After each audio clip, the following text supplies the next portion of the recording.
Pa gen problem, Night Flow. Pa gen problem, zami mwen.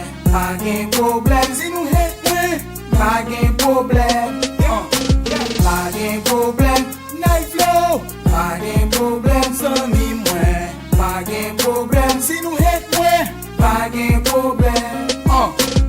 Parole a komanse, mwen se rapè ki tre denje. Lè ma frap, se tan kon yon dog ki enraje. Kote mba se zè pa pousse, tout lot rapè kon mba jwe.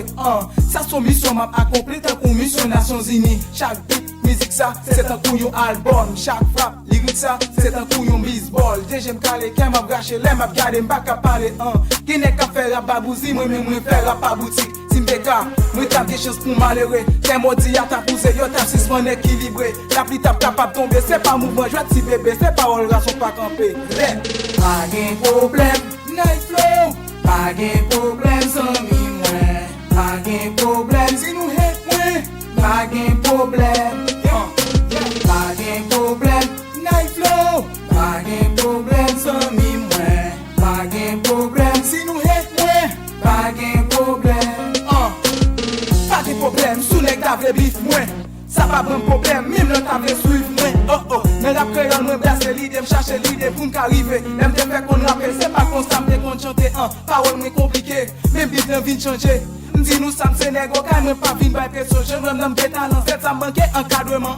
Kat ki jem tou bizi yo, men oui mwen tou bizi yo. Jounen jodi se mwen en flok pa vomi, rap mwen en figi yo. Apre la pluie sur le beau temps, je vais continuer maintenant, mais c'est pendant. Toilette pa piquant, des poupilles m faut brete. Ou kapap pren devant, mais c'est comme route la qui parle. Sou pichon dan devant, c'est ou ka premier piqué. Ça c'est Night Flow et tout record ça. N'a rime konnen qui est scapé, kap ka supporte cause là. Yeah.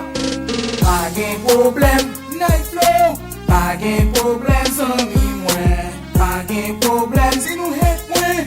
Pa gen problem, pa gen problem, Night Flow. Pa gen problem, zami mwen. Pa gen problem, si nou het mwen. Pa gen problem. Night Flow, et tout record, yeah. Ego kite, yeah. Meke o kaila, artist o kaila, Night Flow. Mun ti fet, see you next, yeah.